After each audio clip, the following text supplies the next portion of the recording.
ഞാന് ഇയാളുടെ പേര് ഗ്രാസ്പ് ചെയ്തു, അവർക്ക് ടെലിപ്പതി ഒതുക്കി കൊടുത്തു. അവരടുത്ത് അല്ല പറയാനായിട്ട് ഇവിടെ എന്റെ മുമ്പിൽ തന്നെ ആയിരുന്നിട്ടല്ലേ. ഈശു പോയി അവിടെ പോയി പറഞ്ഞിട്ട് വന്നിരുന്നത്. നിങ്ങളുടെ പേപ്പർ കീറി, നിങ്ങളെ മുമ്പ് വെച്ചാണ് 3 പേപ്പർ കീറി അവർക്ക് കൊടുത്തത്, എഴുതിയതൊക്കെ നിങ്ങൾ തന്ന പേന.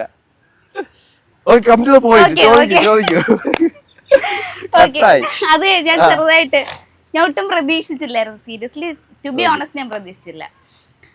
ഓക്കെ. അപ്പൊ ഈ മെന്റലിസവും പഠിച്ചിട്ടുണ്ട്. മെന്റലിസം പഠിച്ചിട്ടുണ്ട്, പക്ഷെ ഞാനത് അധികം പ്രോപ്പറായിട്ട് ചെയ്യുന്നില്ല. മെന്റലിസം ഇപ്പം ഹിപ്നോസിസ് ആണ് കൂടുതൽ ഫോക്കസ് ചെയ്യുന്നത്. കാര്യം മെന്റലിസം എന്ന് വെച്ച് കഴിഞ്ഞാൽ ഇപ്പൊ എല്ലാവരും ചെയ്യുന്ന ഒരു സാധനം, ഒരുപാട് പേര് ചെയ്യുന്നുണ്ട്. അപ്പം കുറച്ച് യുണീക്കായിട്ട് ഇപ്പൊ നിൽക്കുന്നത് ഹിപ്നോസിസ് ആണ്. പിന്നെ അതിൽ മുകളിൽ മെസ്മറിസം എന്ന് പറയും, മെസ്മറിസവും ചെയ്യുന്നുണ്ട്. ഏറ്റവും ഓർത്ത് നിൽക്കുന്ന ഒരു ഈ പറഞ്ഞ പോലത്തെ ഒരു ടെക്നിക്ക് വർക്ക്ഔട്ട് ആയ ഒരു മൊമെന്റ് ഏതായിരിക്കും ഓർത്ത് നിൽക്കുന്ന മൈൻഡില്? ഹിപ്നോസിസിലാണോ? ഹിപ്നോസിസിൽ ഏറ്റവും ഓർത്തിരിക്കുന്ന എല്ലാ മൊമെന്റ്സും എനിക്ക് ഏറ്റവും പ്രീഷ്യസ് ആണ്. ഓരോരുത്തരും അവരുടെ കണ്ണിലെ സന്തോഷം എന്ന് പറയുമ്പോൾ എന്റെ മനസ്സ് നിറയ്ക്കുന്നതാണ്. ഓരോരുത്തരുടെ മരിച്ച അച്ഛനെ അമ്മമാരെ കാണിച്ചു കൊടുക്കുന്നതാണെങ്കിലും, അല്ലെങ്കിൽ അവരുടെ ഏറ്റവും പ്രിയപ്പെട്ട ആളുകളുടെയൊക്കെ വേദനകളിൽ നിന്ന് അവരെ ക്യൂർ ചെയ്ത്, പലരും തെറ്റിദ്ധാരണ ഉണ്ട്. അത് വന്ന് ഇതിൽ തന്നെ ഞാൻ അത് പറയുവാണ്. പലരും വന്നിട്ട് പറയും മരിച്ചുപോയത് അക്സെപ്റ്റ് ചെയ്ത് കളഞ്ഞ കാര്യമല്ലേ, പിന്നീട് അവർക്ക് ആ ഒരു കാഴ്ച കാണുമ്പോൾ അവർ ഭയങ്കരമായിട്ട് വേദനിക്കത്തില്ലേ, ആ വേദന വീണ്ടും അവരെ പുള്ളി ചെയ്യത്തില്ലേ, നിങ്ങൾ കാണിക്കുന്ന ഭയങ്കര ക്രൂരല്ലേ എന്ന് ചോദിക്കും. പക്ഷെ ഒരിക്കലും അല്ല. അവര് വിളിച്ചിട്ട് അവർക്ക് അത്രയും വേദന, ചിലപ്പം ഈ കോവിഡ് ടൈമിലൊക്കെ മരിച്ചുപോയ ആളുകളുണ്ട്. കോവിഡ് ടൈമിൽ മരിച്ചുപോയ ആളുകൾ എന്ന് പറഞ്ഞു കഴിഞ്ഞാൽ ഒരിക്കലും പിന്നീട് അവരെ കാണാനൊന്നും പറ്റിയിട്ടില്ല. അവരെ ഹോസ്പിറ്റലിൽ കൊണ്ടുപോയി ഡയറക്റ്റ് മരിച്ചു കൊണ്ടുപോയി അടക്കി, അവസാനമായിട്ടൊന്ന് കാണാനോ സംസാരിക്കാനോ ഒന്നും പറ്റിയിട്ടില്ല. അപ്പോൾ അവരുടെ ഒരു മുഖം ഒന്ന് കാണുക, അവർ ഹാപ്പി ആയിട്ടിരിക്കുന്നു എന്നൊക്കെയുള്ള പഴയ മൊമെന്റ്സ് കൊണ്ടുവന്ന് അവരെ മുഖത്ത് കാണിച്ചു കൊടുത്ത് അവർ സന്തോഷിക്കുക എന്ന് പറഞ്ഞു കഴിഞ്ഞാൽ അവർ സത്യം പറഞ്ഞാൽ ക്യൂർ ആവുക. ആ ഒരു വേദന, അവരുടെ മനസ്സിൽ കിടന്നൊരു വേദനയാണ്, ഒരിക്കലും അവസാനമായിട്ട് കാണാൻ പറ്റിയില്ലല്ലോ എന്നുള്ള വേദന അവിടെ തീരുക. അവർ ഹാപ്പി ആവുക സത്യം പറഞ്ഞു കഴിഞ്ഞാൽ.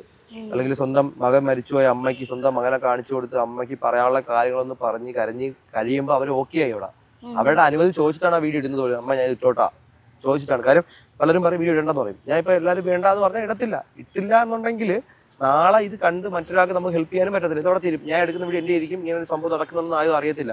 ഇതിപ്പോ ഞാൻ ഇട്ടത് കാരണം ഒരുപാട് പേര് അറിഞ്ഞു, ഒരുപാട് പേര് വിളിച്ചു, ഞാൻ പോയി ഹെൽപ്പ് ചെയ്തു. അതിനകത്തും കുറെ പ്രശ്നങ്ങളുണ്ട്. പലരും വിളിച്ചിട്ട് നമ്മളവിടെ ചെയ്തിട്ട് പിന്നെ അവർ നമ്മളെ ഫോം വിളിച്ചെടുക്കത്തില്ല. പല സ്ഥലങ്ങളിൽ പോയിട്ട് അവരുടെ കാര്യങ്ങൾ നോക്കി പോകും. അതുകൊണ്ടാണ് നമ്മളിപ്പോൾ അവരുടെ അടുത്ത് പറയും നമ്മളെ ട്രാവൽ എക്സ്പെൻസ് തരണം. നമ്മളിപ്പോൾ ഇവിടുന്ന് കോഴിക്കോട് മലപ്പുറം ഒക്കെ പോയിട്ട് ചെയ്യാനായിട്ട് പോകുമ്പോൾ നമ്മളിവിടുന്ന് അവിടെ പോയിട്ട് അവരെടുത്തില്ല എന്നുണ്ടെങ്കിൽ നമ്മൾ കഴിഞ്ഞു. അപ്പൊ നമുക്ക് ഇവിടുന്ന് പോകുന്ന നഷ്ടമാണ്. നമുക്ക് ഹെൽപ്പ് ചെയ്യാം, പക്ഷെ അതിനനുസരിച്ച് നമ്മുടെ ഒരു ഫിനാൻഷ്യൽ സ്റ്റേറ്റ് കൂടെ നോക്കണം. നമുക്ക് ഇതാണ് നമ്മുടെ മെയിൻ സ്ട്രീം, നമ്മുടെ ഒരു പാഷൻ, ജോബ്, ഇതെല്ലാം ഇതാണ്. അപ്പം ഇവിടുന്ന് 1-2 പേര് നമ്മൾ ഇവിടുന്ന് എറണാകുളം അല്ലെങ്കിൽ കോഴിക്കോടൊക്കെ പോകുമ്പോൾ നമ്മളെ ട്രെയിൻ ചാർജ്, അവിടുത്തെ സ്റ്റേ, ഫുഡ്, ഒരുപാട് ചിലവുണ്ട്. അപ്പോ അത് നോക്കണം. ഇപ്പൊ ഒരു ലേഡിക്കാണ് ചെയ്യാൻ പോകുന്നതെന്നുണ്ടെങ്കിൽ നമ്മൾ കൂടുതൽ ലേഡിയെ കൊണ്ടുപോകും. അവരെ കംഫോർട്ടിന് വേണ്ടിയിട്ട്. ഒരു മെന്നാണെങ്കിൽ നമ്മൾ മെന്നിയുടെ കൂടെ കൊണ്ടുപോകും, അവരുടെ കംഫോർട്ടിന് വേണ്ടിയിട്ട് ഒക്കെ നമ്മൾ കൊണ്ടുപോകും. അല്ലാതെ അവർക്ക് ഒരിക്കലും കാര്യം നമ്മളവിടെ ആ ഒരു സ്റ്റേറ്റിൽ എന്താ അത് ഞാൻ അവരുടെ അടുത്ത് പറയും, നിങ്ങളുടെ വീട്ടിൽ വെച്ച് മതി, നിങ്ങളുടെ ബന്ധുക്കളെ നടുക്ക് വെച്ച് മതി. നമ്മൾ എവിടെയും വിളിച്ചു വരെ ചെയ്യത്തില്ല ഒരാളെ, പബ്ലിക്കിലാണെങ്കിൽ പോലും ചെയ്യത്തില്ല. അവർക്ക് ഏറ്റവും കംഫോർട്ട് സോണിൽ അവരുടെ വീട്ടിലെ ഞാൻ ചെയ്യാൻ പറഞ്ഞത്. അപ്പം എന്താ നടക്കുന്നത് എല്ലാവരും കണ്ടോണ്ടിരിക്കുക. നാളെ നമുക്കെതിരെ ഒരു അലിഗേഷൻ വരാൻ പാടില്ല.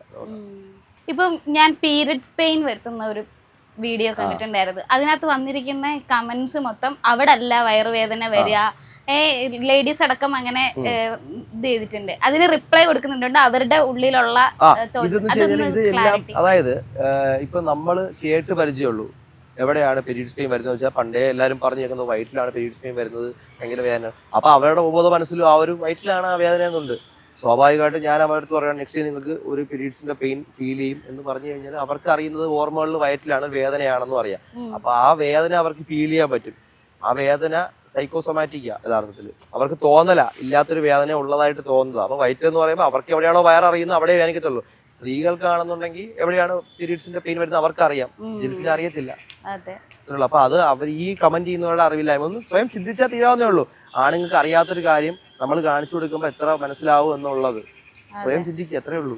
നമുക്ക് ഈ ഒരു ടെക്നിക്ക് ഇവിടെ ലൈവായിട്ട് ചെയ്യാൻ പറ്റുമോ? ഇവിടെ അവര് വില്ലിങ് ആവണം. അവർക്ക് അത്രയും ഏറ്റെടുക്കാനായിട്ടുള്ളൊരു ഇത് വേണം. എന്നുവെച്ചാല് ഒരാളിനെ ഫോഴ്സ്ഫുള്ളി നമുക്ക് ചെയ്യാൻ പറ്റത്തില്ല എന്ന് പറഞ്ഞു അവർക്ക് ഏറ്റവും വില്ലിങ് ആവണം. എന്റെ ക്യാമറമാനെ ഒന്ന് ക്രംസ് വരുത്തുവോ?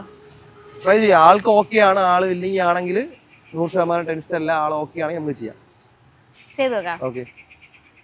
ഈ ഹിപ്നോട്ടിസ് ആവുന്ന സമയത്ത്, ഹിപ്നോട്ടൈസ് ചെയ്യുന്ന സമയത്ത് ആ പേഴ്സണെ എങ്ങനെയാ കൺട്രോളിൽ നിർത്താൻ പറ്റുക? അത് തന്നെയാണ് ഞാൻ പറഞ്ഞത്. ഏറ്റവും റിലാക്സിങ് സ്റ്റേറ്റിൽ അവരെ മൈൻഡിനെ കൊണ്ടുപോകുന്ന സമയത്ത് നമ്മൾ കൊടുക്കുന്ന സജഷൻസ് മാത്രം ഒരു ഫോളോ അപ്പ് ചെയ്യുമ്പം അതിനനുസരിച്ച് അവർക്ക് ഫീൽ ചെയ്യതല്ല. എവിടെയാണോ അവർ നമ്മുടെ കമാൻഡ്സ് തന്നെയാണ്.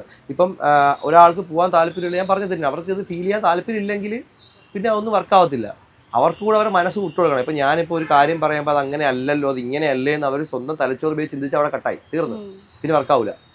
നമ്മളവരുടെ ഉപബോധ മനസ്സ്, അതായത് സബ് കോൺഷ്യസ് മൈൻഡ് ആക്ടിവേറ്റ് ആക്കി നമ്മളൊരു കാര്യം സജഷൻ കൊടുത്തുകൊണ്ടിരിക്കുമ്പോഴത്തേക്ക് അതിനിടയിൽ അവരെ ഡിസ്ട്രാക്ട് ചെയ്യുന്ന എന്തെങ്കിലും ഒരു കാര്യം മതി. ഇപ്പം ചെയ്തുകൊണ്ടിരിക്കുമ്പോൾ വണ്ടി പോകുന്ന ശബ്ദം ശ്രദ്ധിച്ചാൽ അവർ പറയും വണ്ടിയല്ലേ പോകുന്നത് എന്ന് അവർ സ്വയം ചിന്തിച്ചു കഴിഞ്ഞാൽ അവരുടെ തലച്ചോറ് യൂസ് ചെയ്യുക, അവർ സ്വന്തം തോട്ട്സിനെ അവർ യൂസ് ചെയ്യുക. അങ്ങനെ ചിന്തിച്ചു കഴിഞ്ഞാൽ അവിടെ ഒരു നോർമലായി വീണ്ടും. ഈ ഹിപ്നോട്ടൈസ് ചെയ്യുന്ന ടൈമിൽ ബ്രെയിനിന്റെ സ്റ്റേറ്റ് എന്തായിരിക്കും? അതായത് നമ്മളിപ്പം സംസാരിച്ചുകൊണ്ടിരിക്കുന്ന ഈ ഒരു സ്റ്റേറ്റ് ഞാൻ പറഞ്ഞ കണക്ക് നമ്മളിപ്പം നിൽക്കുന്നത് ബീറ്റാ സ്റ്റേറ്റിലാണ്. ബീറ്റാ സ്റ്റേറ്റ് എന്ന് പറയുമ്പോൾ നമ്മുടെ EEG ഇല്ലേ, EEG ബ്രെയിനിൽ വെച്ച് കഴിഞ്ഞാൽ ആ സാധനം വെച്ച് കഴിഞ്ഞാൽ നമുക്ക് മനസ്സിലാവും നമ്മുടെ വേവ്സ് ഇങ്ങനെ ഫ്ലക്ച്വേറ്റ് ചെയ്ത് ഇങ്ങനെ പൊയ്ക്കൊണ്ടിരിക്കും ബീറ്റാ സ്റ്റേറ്റിൽ. നമ്മളപ്പോൾ ഹിപ്നോട്ടൈസ് ചെയ്യുന്ന സമയത്ത് നമ്മൾ ഏറ്റവും റിലാക്സിങ് സ്റ്റേറ്റിൽ നമ്മുടെ ബോഡി പോകുമ്പോൾ, മൈൻഡ് പോകുമ്പോൾ നമ്മുടെ മൈൻഡ് ഒരു ആർക്ക് ഷേപ്പിൽ ഇങ്ങനെ പോകും. അത്രേ ഉള്ളൂ.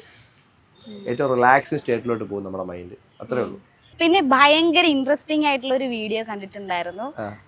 ഒരാളിന്റെ വീഡിയോ കോളില് ആളുടെ പേര് മറന്നു പോകുന്ന, അത് പുള്ളിക്കാരനെ USA ആളാണ്, പ്രിൻസ് എബ്രഹാം എന്നാണ് പേര്. അപ്പോൾ പുള്ളിക്കാരൻ എന്നോട് സംസാരിച്ച് ഞാൻ നമുക്ക് ഓൺലൈനിൽ ട്രൈ ചെയ്ത് നോക്കാമെന്ന് പറഞ്ഞു. ഓൺലൈനിൽ ട്രൈ ചെയ്ത് പുള്ളിക്കാരൻ സ്ലീപ്പിൽ പോയി, നല്ല സ്ലീപ്പിൽ പോയി ആൾ. അതിനുശേഷം ഞാൻ വിളിച്ചുണർത്തിയപ്പം ഒരുപാടുണ്ട് അതിനകത്ത് പുള്ളിക്ക് ജാസ്മിൻ്റെ സ്മെല്ല് ഞാൻ കൊടുത്തു. സ്വന്തം കൈ അവിടെ ഇരുന്ന് മണത്തപ്പം ജാസ്മിൻ്റെ സ്മെല്ല് കിട്ടിയിട്ടുണ്ട്. പിന്നെ അതിനൊക്കെ തന്നെ ഇത് കൃത്യമായിട്ട് പേര് എടുത്തു കളഞ്ഞു. എൻ്റെ സ്വന്തം ഫോണിൽ റെക്കോർഡ് ചെയ്തപ്പോഴത്തേക്ക് ശബ്ദം കിട്ടുന്നില്ല, വാട്സപ്പ് കോളിൽ റെക്കോർഡിങ്ങിൽ ശബ്ദം കിട്ടുന്നില്ല. അങ്ങനെയാണ് ഞാൻ മറ്റേ ഫോണിൽ ആ വീഡിയോ എടുക്കുന്നത്. പുള്ളിയുടെ വേറൊരു ഫോണിൽ എടുക്കുന്നതാണ്. പുള്ളി ഞാൻ ട്രൈപോഡിൽ വെച്ചിട്ടാണ് എടുക്കുന്നത്. പേര് പോയി, അടിപൊളിയായിരുന്നു. പുള്ളിക്ക് അത് അത്രയും നല്ല സബ്ജക്റ്റ് ആയതുകൊണ്ട് അത്രയും എന്നെ ട്രസ്റ്റ് ചെയ്യുന്നുണ്ട് ആള്. അതേസമയം ചെയ്തുകൊണ്ടിരിക്കുമ്പോഴത്തേക്ക് ഇനി മറന്നുപോയി, ഇയാളെ കോള് കട്ടായി പോയി, ഞാനെങ്ങനെ ഇനി ഇരിക്കൂ എന്ന് സ്വയം ചിന്തിച്ച അവിടെ തീർന്നു. അത് മറക്കത്തില്ല പുള്ളി. ശരിക്കും അങ്ങനെ സംഭവിച്ചാൽ എന്ത് ചെയ്യും? ഇതിന്റെ ഇടയ്ക്ക് കോള് കട്ടായി പോയി കഴിഞ്ഞാൽ മറന്നു പോകുന്ന ടൈമിൽ പുള്ളി കുറച്ച് കഴിയുമ്പോൾ ആരെങ്കിലും വിളിക്കുമ്പോൾ കോൺഷ്യസ് ആവും. ഇപ്പൊ നമ്മുടെ ഒരു കൂട്ടുകാരുണ്ട്, അവനെ സ്ഥിരം തമാശിങ്ങനെ ചെയ്യാറുണ്ട്, അവനെ എക്സ്പീരിയൻസ് ചെയ്യാൻ ഇഷ്ടമാണ്. അപ്പം അവന്റെ പേര് അവൻ മറന്നുപോയി, ഓർമ്മയില്ല. ഞാൻ പറഞ്ഞു കൊടുത്തില്ല എന്തുവെന്നറിയോ, അവൻ എൻ്റെ ഫോൺ വാങ്ങിച്ചിട്ട്, എൻ്റെ ഫോൺ ലോക്ക് അറിയാം, ലോക്ക് കഴിച്ച് എൻ്റെ ഫോൺ, അവൻ്റെ ഫോൺ നമ്പർ എന്താണ് സേവ് ചെയ്തിരുന്നത് ടൈപ്പ് ചെയ്ത് നോക്കും, നമ്പർ അടിച്ചു നോക്കും, നമ്പർ ഓർമ്മയുണ്ട് അവന്. നമ്പർ ടൈപ്പ് ചെയ്യുമ്പോഴത്തേക്ക് ഞാൻ സേവ് ചെയ്തിരിക്കുന്ന പേര് കാണിക്കും. ആ പേരിൻ്റെതാണ്, എടാ എൻ്റെ പേര് ഇതല്ലേ ചോദിക്കും. പേരല്ലേ മറന്നു പോയിട്ടുള്ളൂ, നമ്പറല്ലേ മറന്നിട്ടില്ലല്ലോ. ഓ, അത് ശരിക്കും അങ്ങനെ അങ്ങ് മറന്നു പോവല്ലേ? ആ, നല്ല രീതിയിൽ മറക്കും അവര് പെട്ടെന്ന് കട്ടാവും. ഇപ്പോഴേ ഇപ്പം വേറൊന്നുമില്ല, ഇങ്ങനെ ഇരിക്കുമ്പോഴത്തേക്ക് ഇയാളുടെ തലച്ചോറി സാധനം ഇങ്ങനെ എടുത്ത് സോ ഇയാളുടെ പേര് തോ പോകും. നീ ഓർക്കാൻ സംസാരിക്കാൻ കിട്ടത്തില്ല, കംപ്ലീറ്റ്ലി ബ്ലാങ്ക് ആയിക്കൊണ്ടിരിക്കും. വൈറ്റ് ബോർഡ് മാത്രം, പേര് തോ പോയി. ഇയാളുടെ പേരെന്താ? എൻ്റെ പേര് അജ്മൽ. ഇയാളുടെ പേരെന്തുവായിരുന്നു? ഇയാളുടെ പേരെന്തുവാ? ഓർക്കാൻ സംസാരിക്കാൻ കിട്ടില്ല, ട്രൈ ചെയ്തോ ഡിഫിക്കൽട്ട് ആവും. ഇയാളുടെ പേരെന്തുവാ? ഇയാളുടെ പേരെന്തുവാ? അതോ പോയി. ഇയാളുടെ പേരെന്തുവാ? ഓർക്കാൻ സമയം ബുദ്ധിമുട്ടായി. പേരെന്തുവാ? ഇയാളുടെ പേരെന്തുവാ ഇയാളുടെ? ഞാൻ പറഞ്ഞിരുന്നാ സ്വാതി. പേരെന്തുവാ? സ്വാതി. എന്തുവാ പേരെന്തുവാ അയാളുടെ? ആ സ്വാതി സുവാണോ? ഉപ്പാടെ പേരെന്തുവാ? താജു. ഉമ്മാടെ പേര് നസീമയ്ക്കും താജുവിനും സ്വാതിയാ. എന്ത് പറ്റി?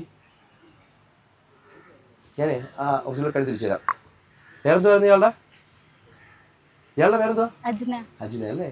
Very good. Sleep deeper completely നോർമലായിട്ട് എഴുന്നേക്കട്ടെ. 1 2 3 കേട്ടോ.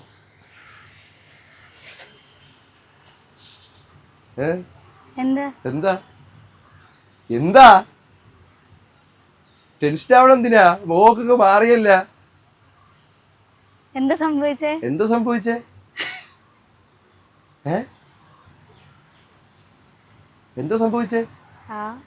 Ultra modern kitchen devices. ഒരു കിച്ചണിൽ വേണ്ട എല്ലാ ലേറ്റസ്റ്റ് ബ്രാൻഡുകളും ഇവിടെയുണ്ട്.